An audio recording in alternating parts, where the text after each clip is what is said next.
오늘도 하나님의 은혜가 저와 여러분에게 함께하기를 기원합니다. 1절 말씀 보시면 그들이 말하기를 가령 사람이 그의 아내를 버림으로 그가 그에게서 떠나 타인의 아내가 된다 하자 남편이 그를 다시 받겠느냐 그리하면 그 땅이 크게 더러워지지 아니하겠느냐 하느니라. 세상 사람들의 상식도 이러합니다. 다른 남자에게 간 아내를 다시 받아주는 남편이 없고 그렇게 해서는 안 된다. 이게 세상의 상식인 것이죠. 그런데 내가 많은 무리와 행음하고서도 내게로 돌아오려느냐 여호와의 말씀이니라. 이스라엘이 다시 하나님께로 돌아온다고 하면 어떻게 해야 될까요? 하나님께서는 이 이스라엘을 다시 받아주셔야 할까요? 2절에 내 눈을 들어 헐벗은 산을 보라. 내가 행음하지 아니한 곳이 어디 있느냐? 내가 길가에 앉아 사람들을 기다린 것이 광야에 있는 아라바 사람 같아서 음란과 행악으로 이 땅을 더럽혔도다. 이스라엘 백성들이 하나님을 떠나서 다른 신, 다른 우상을 찾아 숭배하던 흔적이 없는 곳이 없습니다. 모든 곳에 다 그 흔적이 남아 있습니다. 그 결과 그러므로 단비가 그쳤고 늦은 비가 없어졌느니라. 이 무슨 말씀이냐면 가나안 땅은 약속의 땅입니다. 하나님께서 주신 하나님의 땅입니다. 그 땅에서 이스라엘이 들어와 살게 하셨습니다. 그리고 단비와 늦은 비를 하나님께서 이스라엘에게 공급해 주셨습니다. 내 백성이니까요. 그런데 이스라엘이 하나님을 떠났습니다. 버리고 떠났고 잊었습니다. 그러면 하나님께서 이 이스라엘 백성들에게 단비와 늦은 비를 계속해서 주셔야 될 이유가 있을까요? 없는 것이죠. 하나님을 떠났으니까요. 그러니까 하나님께서도 더 이상 단비와 늦은 비를 주실 이유가 없어서 그래서 단비가 그쳤고 늦은 비가 없어졌는데 그럴지라도 내가 창녀의 낯을 가졌으므로 수치를 알지 못하느니라. 부끄러운 줄 모르고 4절부터 이렇게 얘기합니다. 내가 이제부터는 내게 부르짖기를 나의 아버지여 아버지는 나의 청년 시절의 보호자이시오니 노여움을 한없이 계속하시겠으며 끝까지 품으시겠나이까 하지 아니하겠느냐. 보라 내가 이같이 말하여도 악을 행하여 내 욕심을 이루었느니라 하시니라. 이스라엘이 하나님을 떠나서 다른 신, 다른 우상을 숭배합니다. 다른 신이나 우상들이 무슨 힘이 있나요? 능력이 있나요? 없지요. 그러니까 그들을 의지해서는 단비도 없고 늦은 비도 없는 것입니다. 그러니까 너무 힘들고 고통스러우니까 다시금 뭘 하냐면 하나님을 찾는 것입니다. 그래서 하나님께서 은혜를 베푸시면 한동안 평안을 누리다가 다시 하나님을 떠나 다른 신, 다른 우상을 숭배합니다. 이 모습을 보면 어느 시대가 떠오르냐면 사사시대가 떠오릅니다. 멸망 직전의 이스라엘의 모습이 사사시대와 똑같습니다.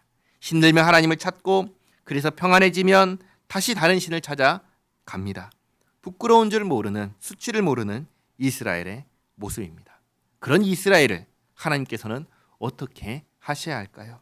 남편을 떠난 아내를 다시 받아줘야 할까요?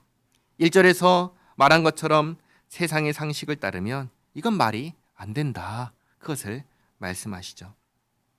6절에 요시야 왕 때 여호와께서 또 내게 이르시되 너는 배역한 이스라엘이 행한 바를 보았느냐. 그가 모든 높은 산에 오르며 모든 푸른 나무 아래로 가서 거기서 행음하였도다. 여기 이스라엘은 북쪽 이스라엘을 가리킵니다. 이스라엘 남유다와 북이스라엘 다 합친 이스라엘이 아니라 북쪽 이스라엘만 놓고 말합니다. 북이스라엘은 하나님께 배역하였습니다. 7절에 그가 이 모든 일들을 행한 후에 내가 말하기를 그가 내게로 돌아오리라 하였으나 아직도 내게로 돌아오지 아니하였고 그의 반역한 자매 유다는 그것을 보았느니라. 남유다는 하나님을 반역하였습니다. 북이스라엘은 배역하였고 남유다는 반역하였습니다. 배역과 반역은 다릅니다. 어떻게 다르냐면 배역은 돌아서는 것입니다. 등 돌리고 돌아서는 것입니다. 근데 반역은 돌아설 뿐만 아니라 속이고 대드는 것입니다. 북이스라엘은 하나님을 떠났고 남유다는 하나님께 돌아왔다고 거짓을 말하고 하나님을 향하여 대들고 있는 것입니다. 그래서 8절 말씀 보시면 내게 배역한, 내게 돌아선 이스라엘이 북이스라엘이죠. 북이스라엘이 간음을 행하였으므로 내가 그를 내쫓고 그에게 이혼 증서까지 주었으되 그래서 북이스라엘은 아수르에 의해서 멸망을 했습니다. 남유다는 바로 밑에서 북이스라엘이 멸망하는 것을 다 보고도 그의 반역한 자매 돌아설 뿐만 아니라 하나님을 속이고 대드는 유다가 두려워하지 아니하고 자기도 가서 행음함을 내가 보았노라. 남유다는 북이스라엘이 멸망하는 것을 보고도 북이스라엘과 같은 길을 걸어갑니다. 걸어갈 뿐만 아니라 더했습니다. 그래서 어떻게 더했냐면 9절에 그가 돌과 나무와 더불어 행음함을 가볍게 여기고 행음하여 이 땅을 더럽혔거늘 이 모든 일이 있어도 그의 반역한 자매 유다가 진심으로 내게 돌아오지 아니하고 거짓으로 할 뿐이니라. 여호와의 말씀이니라. 북이스라엘은 다른 남자에게 간 아내입니다. 돌아가겠다고 하고 아직도 돌아오지 않았습니다. 그러나 남유다 역시 다른 남자에게로 간 아내인데 북이스라엘과 다른 점은 남유다는 돌아가겠다고 하고 돌아왔다고 하면서 뒤로는 여전히 다른 남자와 함께 있는 것이죠. 그러니까 북이스라엘과 남유다가 똑같이 하나님을 떠나 다른 신을 향해 갔는데 북이스라엘은 돌아오지 않았고 남유다는 돌아왔다고 하면서 여전히 실제로는 다른 신을 섬기고 있는 것입니다. 그래서 반역했다 얘기를 한 것이죠. 이걸 보면서 11절에 여호와께서 내게 이르시되 배역한 이스라엘인 반역한 유다보다 자신이 더 의로움이 나타났나니 북이스라엘과 남유다 중에 북이스라엘이 더 낫다라고 하나님께서 말씀하시는 것입니다. 한번 보시기 바랍니다. 솔직히 북이스라엘이나 남유다나 누가 낫습니까? 다 거기서 거기죠. 거기서 거긴데 그래도 북이스라엘은 속이진 않았지 않습니까? 그러니까 하나님께서 똑같이 다 거기서 거긴데 그래도 남유다보다는 북이스라엘이 낫다 그렇게 말씀하시는 것입니다. 그래서 12절에 예레미야를 보내면서 말씀하십니다. 너는 가서 북을 향하여 이 말을 선포하여 이르라. 여호와께서 이르시되 배역한 이스라엘아 돌아오라. 나의 노한 얼굴을 너에게로 향하지 아니하리라. 나는 긍휼이 있는 자라. 너를 한없이 품지 아니하느니라. 여호와의 말씀이니라. 처음에 1절에서 하나님께서 이스라엘을 어떻게 해야 할까? 받아주셔야 할까? 아니면 세상의 상식처럼 내쳐야 될까? 이 질문을 했는데 하나님께서 뭐라고 말씀하십니까? 돌아오라고 하십니다. 받아주겠다고 하십니다. 단 조건이 있습니다. 죄를 자복하라는 것입니다. 그게 13절이죠. 너는 오직 내 죄를 자복하라. 이는 내 하나님 여호와를 배반하고 내 길로 달려 이방인들에게로 나아가 모든 푸른 나무 아래로 가서 내 목소리를 듣지 아니하였음이라. 여호와의 말씀이니라. 북이스라엘은 죄를 자복하기만 한다면 하나님을 배반하고 다른 신을 향해 갔음을 고백한다면 다시 받아주겠다 하십니다. 14절에 여호와의 말씀이니라. 배역한 자식들아 돌아오라. 나는 너희 남편임이니라. 북이스라엘은 하나님을 떠났고 하나님을 잊었지만 하나님은 결코 잊지 않으셨습니다. 여전히 자신을 누구라고 하시나요? 나는 너희의 남편이다. 남편이기 때문에 아내가 돌아온다면 받아주겠다고 하시는 것입니다. 그러시면서 내가 너희를 성읍에서 하나와 족속 중에서 둘을 택하여 너희를 시온으로 데려오겠고 내가 또 내 마음에 합한 목자들을 너희에게 주리니 그들이 지식과 명철로 너희를 양육하리라. 돌아오면 언제든지 받아주고 돌봐주겠다라고 말씀하십니다. 자, 그런데 북이스라엘이 언제 돌아오지요? 북이스라엘의 수도는 사마리아입니다.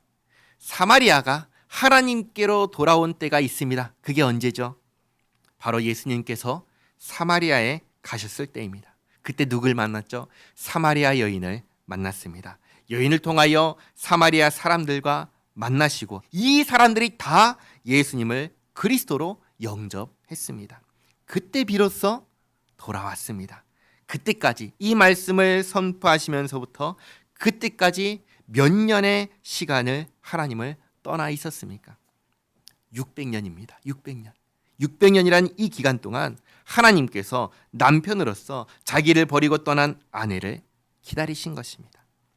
그러면서 또 말씀하십니다. 16절에 여호와의 말씀이니라 너희가 이 땅에서 번성하여 많아질 때에는 사람들이 여호와의 언약궤를 다시는 말하지 아니할 것이요 생각하지 아니할 것이요 기억하지 아니할 것이요 찾지 아니할 것이요 다시는 만들지 아니할 것이며. 구약 시대에 사람들은 언약궤에 대해서 이렇게 생각했습니다. 언약궤가 있는 곳에 하나님이 계신다. 그러니까 언약궤는 하나님께서 여기에 계신다는 상징이었습니다. 그러나 예수님께서 오셨을 때 신약 시대에 언약궤에 대한 이야기가 있나요? 신약 성경을 보면 전혀 없지요. 전혀 없습니다. 왜 없을까요? 하나님께서 어디에 계십니까? 예수님을 믿는 사람과 함께 하시기 때문입니다. 이제는 언약궤가 전혀 필요하지가 않기 때문입니다. 그리고 17절에 그때의 예루살렘은 성전입니다. 언약궤와 마찬가지로 실제 건물을 말하는 것이 아니라 하나님께서 계신 곳을 상징합니다. 그때의 예루살렘이 그들에게 여호와의 보좌라 일컬음이 되며 모든 백성이 그리로 모이리니 곧 여호와의 이름으로 말미암아 예루살렘에 모이고 다시는 그들의 악한 마음에 완악한 대로 그들이 행하지 아니할 것이며 그때 유다 족속이 이스라엘 족속과 동행하여 북에서부터 나와서 내가 너희 조상들에게 기업으로 준 땅에 그들이 함께 이르리라. 아멘. 모든 사람이 예수님을 믿음으로 하나님께 돌아와 하나님과 함께 살게 될 것을 말씀하시는 것이죠. 오늘날 일부가 이루어졌고 마지막 날에 완전히 이루어질 것입니다. 하나님께서 그 날을 계획하면서 북이스라엘 향해서 말씀하십니다. 죄를 자복하고 돌아오라. 내가 받아주겠다. 나는 내 남편이다. 세상의 상식을 따르면 남편을 버리고 떠나서 다른 남자를, 그것도 무수히 많은 남자를 만난 아내를 다시 받아준다는 것은 있을 수가 없는 일이죠. 그러나 하나님께서는 그렇게 하겠다고 하시는 것입니다. 하나님께서 친히 모든 것을 감내하시고 그렇게 받아주겠다고 하십니다. 그래서 그렇게 받아들여진 사람이 누구입니까? 바로 저와 여러분입니다. 하나님께서 지으신, 하나님께서 창조하신 사람이 하나님을 떠나 스스로 살겠다고 하고, 스스로 살 수 있나요? 그게 안 되니까 하나님께로 돌아오는 것이 아니라 다른 신을 찾고 우상을 만들어서 숭배했습니다. 그런 우리에게 하나님께서 친히 찾아오셔서 우리의 죄와 허물을 다 사하시고 깨끗하게 하시고 받아주신 분이 누구십니까? 우리 하나님이십니다. 이 사실을 잊지 마시기 바랍니다. 하나님께서 우리를 받아주셨습니다. 기도하겠습니다. 좋으신 하나님, 모든 사람들이 더 이상 용서할 수 없다 여기는 사람이라도 죄를 자복하고 돌아오면 받아주겠다고 하시는 하나님, 우리가 그 은혜를 입은 사람들입니다. 배역한 이스라엘과 반역한 유다와 같이 그렇게 하나님을 떠났고 하나님께서 일반 은혜 가운데 살게 하여 주심에도 불구하고 내가 주인이 되어 살거나 다른 주인을, 다른 신을, 다른 우상을 의지하며 살았습니다.